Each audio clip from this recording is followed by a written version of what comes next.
1983, I did radiotomography with 30 watts, looking for oil in the ground. I found 26 oil wells over a 9-state area, and 100% of the time was accurate with just 30 watts of power beaming straight into solid rock. Haarp uses 1 billion watts, beamed straight into the ionosphere for experiments. Picture these strings on the piano as layers of the earth. Each one has its own frequency.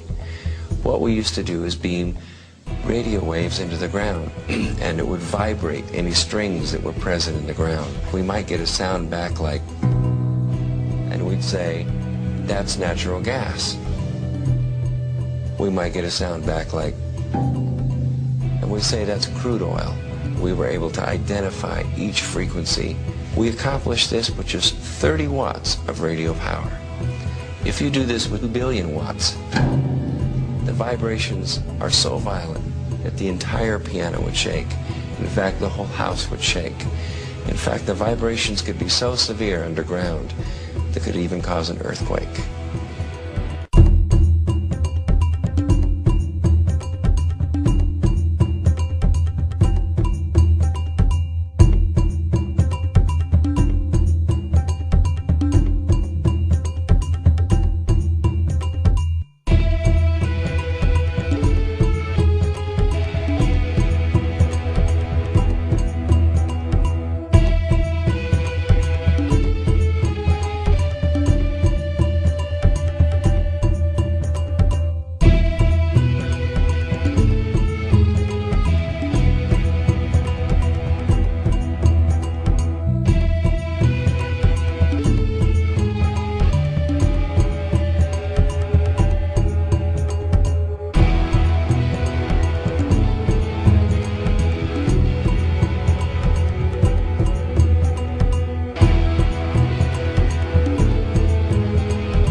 The U.S. Patent Office granted a patent to a Houston-based scientist, Dr. Bernard Eastland, for an invention which, Dr. Eastland says, could be used to change the weather. Dr. Eastland says the invention could also be used to disrupt communications all over the world and might be used to destroy or deflect a missile attack. The Eastland patents had the ring of the mad scientist aspect of Tesla. Tesla talked about this Tesla shield around the planet and talked about particle beam weaponry, something called a death ray. Death ray? Gene wasn't sure where all this was leading until Mr. X called again. And he said, the maniacs are actually going to do it up in Alaska. Under the guise of a nice little research project deep in the Alaskan bush called Haarp.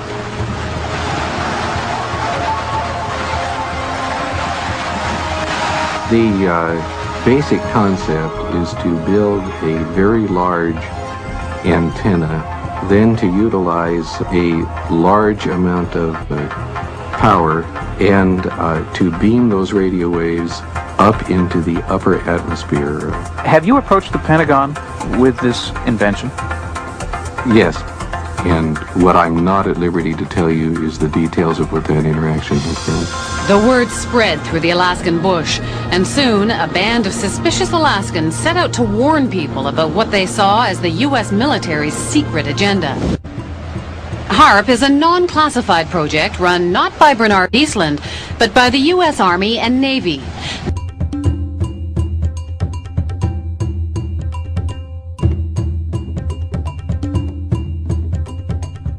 So how would you describe this world of E-Systems and Raytheon and Haarp? Dark.